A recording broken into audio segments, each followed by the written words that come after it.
मेरे प्यारे दोस्तों, जब हमारा दिमाग अच्छे तरीके से काम करता है ना, तो ही हम अच्छा सोच पाते हैं और जीवन में अच्छे अच्छे बदलाव भी हम ला पाते हैं। और जीवन में अगर आपको बड़े फैसले लेने हैं, मुश्किल हालातों से निपटना है, तो हमें मानसिक रूप से मजबूत होना बहुत ज़्यादा जरूरी है। जरूरी नहीं कि आपकी जिंदगी में हर पल अच्छा ही हो और आप तभी खुश रहें।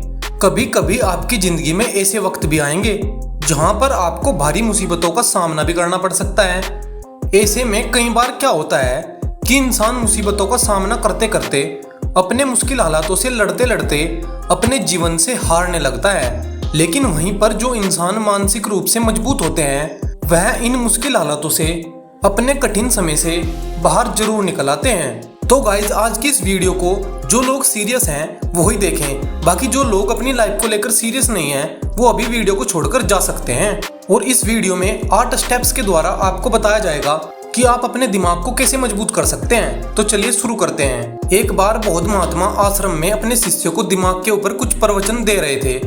गुरु कह रहे थे कि इंसान के मस्तिष्क के विचार कभी अच्छे होते हैं तो कभी बुरे होते हैं। अच्छे विचार जब उसके दिमाग में जन्म लेते हैं तो वह अच्छी और कल्याणकारी बातें सोचता है। लेकिन वहीं पर अगर बुरे और गलत भावनाएं जन्म लेती हैं तो उससे उसका पतन होता है। तभी उन्हीं में से एक राजवंत नाम का शिष्य खड़ा होता है और अपने गुरु से पूछता है कि गुरुवर, क्या कुछ ऐसा तरीका आप बता सकते हैं जिससे कि हम अपने मस्तिष्क को मजबूत और ताकतवर बना सकते हैं। गुरु कहते हैं कि मैं अवश्य बताऊंगा, लेकिन उससे पहले मैं कुछ बातें मन पर बता रहा हूँ जिसे तुम लोग ध्यानपूर्वक सुनना। तभी जाकर के मैं बताऊंगा कि मानसिक रूप से मजबूत कैसे बने। तभी तुम सब इस बात को बड़ी ही आसानी से समझ पाओगे। गुरु कहते हैं कि जब भी हम कुछ सोचते हैं तो सबसे पहले वह विचार हमारे मस्तिष्क में जन्म लेते हैं और उसी के अनुरूप हमारा पूरा शरीर कार्य करने लगता है। मान लो कि आप कुछ दुख भरी बातें सोचते हैं तो आप बिल्कुल शिथिल हो जाते हैं, आपके शरीर की ऊर्जा कम होने लगती है। लेकिन वहीं पर अगर आप कुछ उत्साह भरी बातें सोचते हैं तो आपके शरीर के अंदर असीमित ऊर्जा बहने लगती है। आप वाकई में ऊर्जावान दिखाई देने लगते हैं। आप यह अनुभव खुद कर पाएंगे कि जब आप खुश होते हैं तो आपके शरीर के अंदर बहुत ऊर्जा आ जाती है, आपका रोम रोम खिल उठता है। ऐसा इसलिए हुआ क्योंकि आपने अपने दिमाग में कुछ जोश भरी बातें सोची। शरीर तो आपका वही है, लेकिन जब आप दुखी होते हैं तो आपका शरीर बिल्कुल ऊर्जा विहीन हो जाता है। लेकिन जब आपके विचार जोश भरे वाले होते हैं तो आपका शरीर खिल उठता है। यानी हमारा शरीर किस तरीके से काम करेगा, यह सब हमारे मस्तिष्क में उत्पन्न हो रहे विचारों पर निर्भर करता है। अब तुम सबको मेरी बातें बहुत ही अच्छे तरीके से समझ में आएगी। अब मैं बताने जा रहा हूँ कि मानसिक रूप से हम मजबूत कैसे बने। गुरु ने उनको अपने 8 तरीके बताने शुरू किए। गुरु कहते हैं कि शिष्यों, मानसिक रूप से मजबूत बनने का पहला नियम है, जो हो चुका है उसकी परवाह करना छोड़ दो। गुरु कहते हैं कि शिष्यों, मुझे यह बताओ कि सूर्य किस दिशा में उगता है। तो सभी शिष्यों ने एक साथ जवाब दिया कि गुरुजी, सूर्य पूर्व दिशा में निकलता है। फिर गुरुजी ने कहा कि अगर मैं यह कहूँ कि सूर्य पश्चिम दिशा से निकले तो क्या वह निकलेगा? सभी शिष्य कहते हैं कि बिल्कुल नहीं गुरुवर, सूर्य तो पूर्व दिशा से ही निकलेगा। हम उसके स्थान को, उसके जगह को बदल नहीं सकते हैं। फिर गुरु कहते हैं कि मान लो बारिश का मौसम है और अगर मैं यह बोलूं कि बारिश बंद हो जाए तो क्या हमारे बोलने से बारिश बंद हो जाएगी? शिष्य कहते हैं कि नहीं गुरुवर, वह तो मौसम में बदलाव की वजह से होगा। जब मौसम में बदलाव होगा तो बारिश बंद हो जाएगी।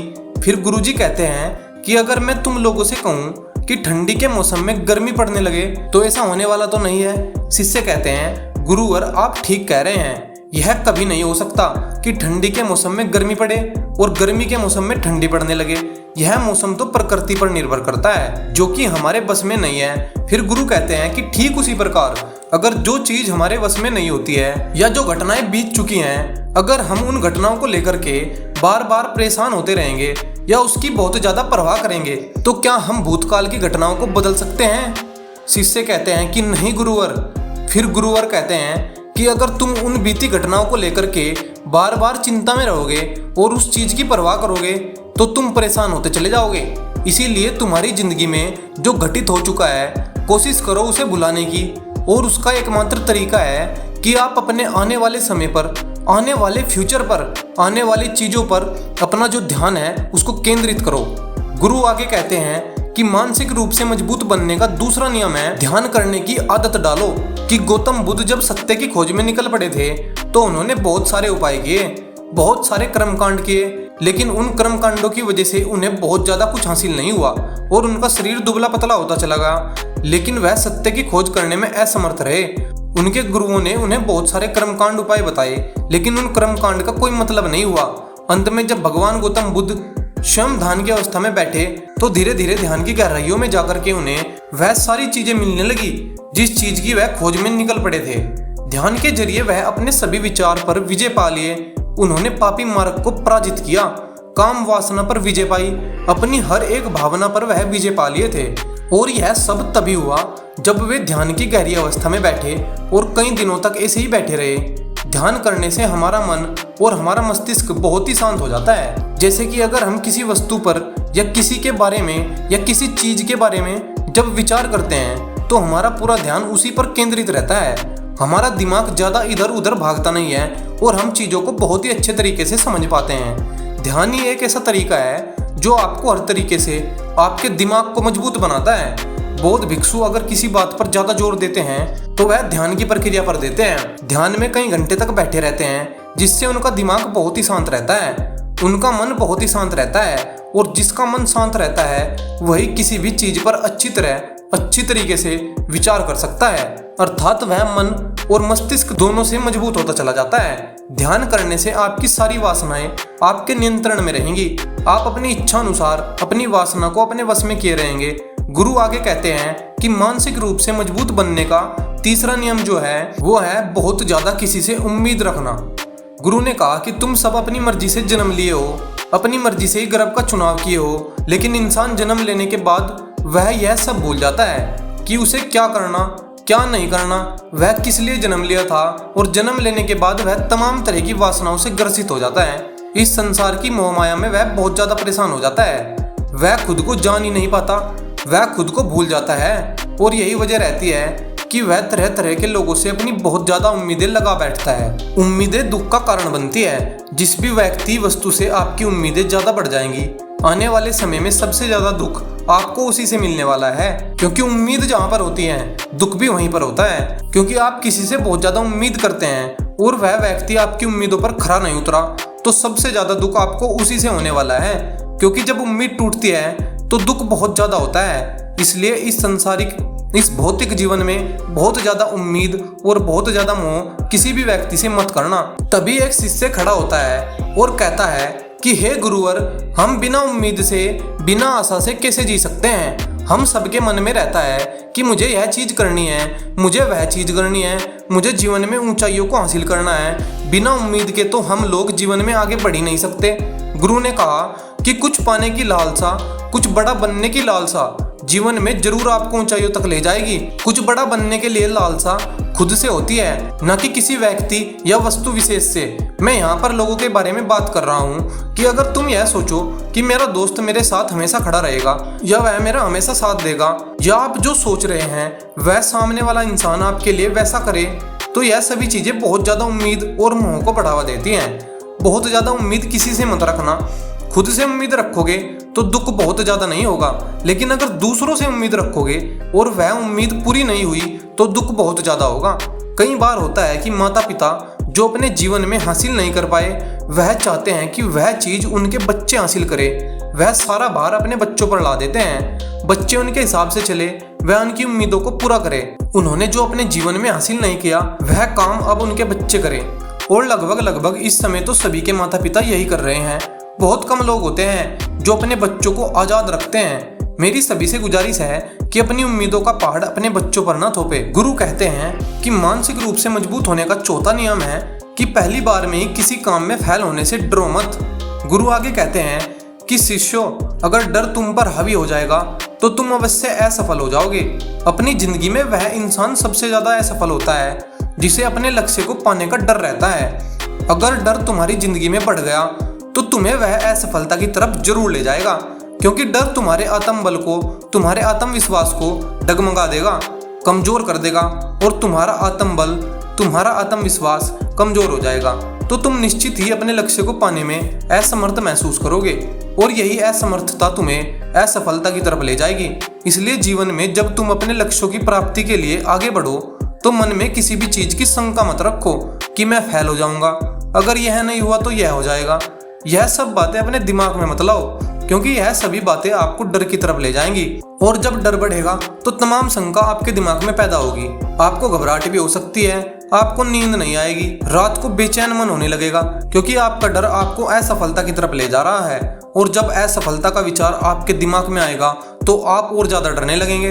इससे जीवन में जब आप लक्ष्य की प्राप्ति के लिए आगे बढ़ जाओ तो मन में कोई शंका मत रखो, क्योंकि मन में शंका रखने का मतलब है कि आपके अंदर नेगेटिव ऊर्जा का संचार हो रहा है। सिर्फ और सिर्फ अपने काम करने पर ध्यान दो। जब तुम काम करने पर ध्यान दोगे तो तुम कभी डरोगे नहीं, क्योंकि तुम अपने लक्ष्य की प्राप्ति के लिए काम कर रहे हो, उसके लिए जुट गए हो, तो तुम्हारा डर खत्म हो जाएगा। और जब डर खत्म हो जाएगा तो तुम जरूर सफल हो जाओगे। गुरु आगे कहते हैं कि 5वां नियम है कि जिंदगी में कभी भी खुद को कोसो नहीं।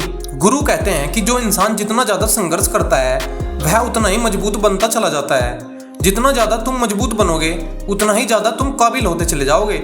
इसलिए अगर तुम किसी भी चीज में असफल भी हो, या कोई चीज तुम्हारी इच्छा के अनुसार नहीं हुई, या तुमने कुछ ऐसा कार्य किया जैसा नहीं करना चाहिए था, और इन सब बातों को लेकर के अगर तुम पछता रहे हो, खुद को कोस रहे हो, तो यह तुम्हें मानसिक रूप से कमजोर करता चला जाएगा। क्योंकि खुद को कोसना बहुत ज्यादा खतरनाक होता है। ये आपके दिमाग की क्षमता को कम कर देगा, आपकी सोचने समझने की शक्ति को कम कर देगा, आपके आत्मबल, आपके आत्मविश्वास को कम कर देगा। इसीलिए जीवन में कभी भी किसी भी कार्य के लिए खुद को कोसना नहीं, क्योंकि अगर वह कार्य तुमसे नहीं हुआ है, या जो तुम सोच रहे हो वह जिंदगी में नहीं कर पाए हो, तो इसका मतलब यह नहीं है कि तुम असफल ही हो गए। अगर मैं यह कहूँ कि यह सामने वाला आम का पेड़ है, इस पर सबसे पहले कौन सा जानवर चढ़ेगा? हाथी चढ़ेगा, बंदर चढ़ेगा, या फिर गिलहरी, और या फिर शेर? तो सभी शिष्यों ने कहा कि गुरुवर, इस पर तो गिलहरी और बंदर सबसे पहले चढ़ जाएंगे। तभी गुरु कहते हैं, तो अगर यह हाथी सोचे कि मैं इस पेड़ पर नहीं चढ़ पाया, अगर वह खुद को कोसने लगे, तो क्या यह सही है? शिष्य ने कहा कि गुरुवर, यह तो गलत बात है, क्योंकि हाथी तो कभी भी पेड़ पर चढ़ ही नहीं सकता। हाथी तो पेड़ पर चढ़ने के लिए बना ही नहीं है। गुरु कहते हैं, ठीक इसी प्रकार हर एक व्यक्ति की काम करने की कला, हर एक व्यक्ति का दिमाग अलग अलग होता है। कोई किसी कार्य में माहिर होता है तो कोई किसी कार्य में। बस हमें इसी को समझने की जरूरत होती है। जरूरी नहीं कि दुनिया के लोग जैसा कर रहे हैं तो तुम भी वैसा ही करो। तुम अपनी प्रतिभा के हिसाब से कार्य को करो। अगर तुम अपनी कला के हिसाब से कार्य को करोगे तो तुम उसमें जरूर सफल होगे। गुरु आगे कहते हैं कि मानसिक रूप से मजबूत बनने का 6वां नियम है, अपनी ऊर्जा को व्यर्थ में बर्बाद मत करो। गुरु कहते हैं कि तुम सबके अंदर अभी बहुत ऊर्जा है। कभी भी अपनी ऊर्जा को गलत कार्यों में, गलत लोगों पर बर्बाद मत करना, क्योंकि अगर तुम अपनी ऊर्जा को बर्बाद करोगे तो वह तुम्हें बर्बादी की तरफ ले जाएगी। इसलिए अपनी ऊर्जा को अपने लक्ष्य में लगाओ, क्योंकि अभी तुम सबके पास बहुत ज्यादा ऊर्जा है। अगर तुम सब पूरी ऊर्जा के साथ अपने लक्ष्य को प्राप्त करने के लिए लग जाओगे तो तुम जरूर सफल हो जाओगे। लेकिन अगर तुम ऊर्जा को गलत जगह पर लगा रहे हो तो तुम्हारी ऊर्जा बिखरने लगेगी, और जब ऊर्जा बिखरने लगेगी तो तुम कभी भी अपने लक्ष्य को प्राप्त नहीं कर पाओगे। गुरु आगे कहते हैं कि मानसिक रूप से मजबूत बनने का 7वां नियम है, सुनो सबकी लेकिन करो अपने मन की। गुरु कहते हैं कि शिष्यों, पहले ध्यान से तुम यह पता करो कि तुम्हारे अंदर कितनी अक्षमता है। अगर तुम सबको अपनी अक्षमता के बारे में पता है तो तुम अपनी अक्षमता के हिसाब से कार्य को करो। भले ही लाखों लोग तुमसे यह बोले कि तुम इस कार्य को नहीं कर सकते हो, उस कार्य को नहीं कर सकते हो, तो तुम कभी भी उन पर भरोसा नहीं करना या उनके हिसाब से मत चलना, क्योंकि शरीर तुम्हारा है तो तुम्हारे खुद के बारे में सबसे ज्यादा तुम ही जान पाओगे। कोई दूसरा तुम्हारे बारे में तुमसे ज्यादा नहीं जान पाएगा। तुम सबको अपने अपने बारे में पता होगा, अपनी क्षमता के बारे में पता होगा कि तुम इस कार्य को या किसी भी कार्य को कैसे कर सकते हो। कोई किसी कार्य को बहुत जल्दी कर सकता है तो कोई थोड़ा समय लगा सकता है। यह सब बातें खुद के बारे में सबसे ज्यादा तुम्ही को पता है। इसलिए तुम्हारे अंदर जो क्षमता है, अपनी क्षमता के हिसाब से ही अपने कार्य का चुनाव करो। और जब तुम अपनी क्षमता के हिसाब से कार्य को करोगे, खुद के अंदर की आवाज को सुनोगे, तो तुम जीवन में जरूर आगे जाओगे। कई बार होता है कि लोग खुद की क्षमता को पहचानते ही नहीं, जैसा दूसरे लोग कह रहे हैं वह वैसा ही करने लगते हैं और अपनी जिंदगी का ढेर सारा समय यूं ही बर्बाद कर देते हैं। उनसे ऐसा काम करने को कहा गया था तो वह भी वैसा ही काम करने में जुट गए, बिना सोचे समझे कि उनकी क्षमता कितनी है या उनकी प्रतिभा उस कार्य में है या नहीं है। तो ऐसे लोग कभी भी अपने लक्ष्य को प्राप्त नहीं कर सकते, क्योंकि जो इंसान अपनी खुद की क्षमता को नहीं पहचान पाएगा तो वह जीवन में कभी भी सफलता अर्जित नहीं कर पाएगा। यह शरीर तुम्हारा है, यह दिमाग तुम्हारा है, सोचने और समझने की शक्ति भी तुम्हारी है, तय भी तुम्हें करना है। तो तुम्हें पता होना चाहिए कि तुम्हारा शरीर कितना मजबूत है, कितना ताकतवर है और इसमें कितनी क्षमता है, और अगर क्षमता नहीं है तो अपने शरीर की क्षमता को बढ़ाने की कोशिश करिए और खुद के अंदर की खुद की भावनाओं को सुनने का प्रयास करिए और अपनी क्षमता के हिसाब से फिर आगे बढ़े। फिर गुरु आगे कहते हैं कि मानसिक रूप से मजबूत बनने का 8वां और आखिरी नियम जो है यह बहुत ज्यादा महत्वपूर्ण है। यह है बोलना कम करो और अपने कार्य पर ध्यान दो। गुरु आगे कहते हैं कि जो इंसान बहुत ज्यादा बोलता है वह अपनी ऊर्जा को यूं ही नष्ट कर देता है, क्योंकि जो बोलता ज्यादा है वह सोचता कम है, क्योंकि उसने अपनी सारी की सारी ऊर्जा बोलने में खपत कर दी तो वह सोचेगा क्या, उसे सोचने का समय ही नहीं मिल पाया। लेकिन जो इंसान कम बोलता है उसे सोचने का समय ज्यादा मिल जाता है, और जब तुम किसी बात पर या किसी तत्व पर ज्यादा विचार करोगे तो जाहिर सी बात है कि तुम्हारे दिमाग में तमाम विचार आएंगे और वह विचार ही तुम्हें सफलता की तरफ ले जाएंगे। गुरु कहते हैं कि शिष्यों, अगर मैं तुमसे कुछ सवाल पूछता हूँ तो सबसे पहले तुम सोचते हो, तुरंत बोल तो नहीं देते। लेकिन अगर कोई बोलने वाला व्यक्ति यहाँ बैठा है और वह अपने साथी से बात कर रहा है, अपने दूसरे गुरु भाइयों से बात कर रहा है, तो वह कभी हमारी बात पर ध्यान नहीं दे पाएगा, और जब हम प्रश्न पूछेंगे तो उसका गलत जवाब होगा, क्योंकि वह बोलने में अपनी ऊर्जा व्यर्थ कर रहा है, वह हमारी तरफ तो ध्यान नहीं दे रहा है। लेकिन जो शिष्य शांत है, हमारी बात को ध्यान से सुन रहा है, तो वह सोच विचार करके पूर्ण तरीके से उत्तर देगा और उसके उत्तर भी सही होंगे। इसलिए शिष्यों, कम बोलने का अभ्यास करो। जब तुम कम बोलने का अभ्यास करोगे तो तुम किसी भी बात पर, किसी भी तथ्य पर ज्यादा विचार कर पाओगे, तो जाहिर सी बात है कि समस्या का समाधान जरूर निकल कर आएगा। और कम बोलने से तुम्हारी ऊर्जा की भी बचत होगी, उस ऊर्जा को सोचने में लगाओ। गुरु कहते हैं कि शिष्यों, यह थे मानसिक रूप से मजबूत बनने के 8 नियम। अगर तुम सब यकीन के साथ इन 8 नियमों का पालन अपनी जिंदगी में करते हो तो तुम मानसिक रूप से अवश्य मजबूत बनोगे। फिर कोई परेशानी, कोई भी रुकावट तुम्हारी जिंदगी में नहीं आने वाली है। कोई समस्या भी आएगी तो तुम उसका डटकर सामना भी कर पाओगे।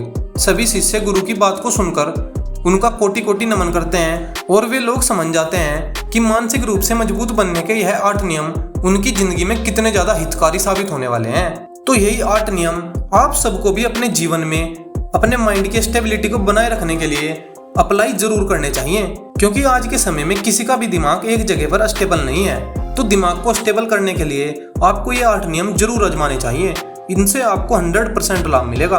तो दोस्तों, उम्मीद है आपको इस वीडियो से काफी कुछ सीखने को मिला होगा। अगर कुछ सीखने को मिला है तो हमारी इस वीडियो को लाइक, शेयर करें और मिस्टर सुखबुक चैनल को सब्सक्राइब जरूर करें। साथ ही कमेंट में जय श्री राम जरूर लिखिए। धन्यवाद।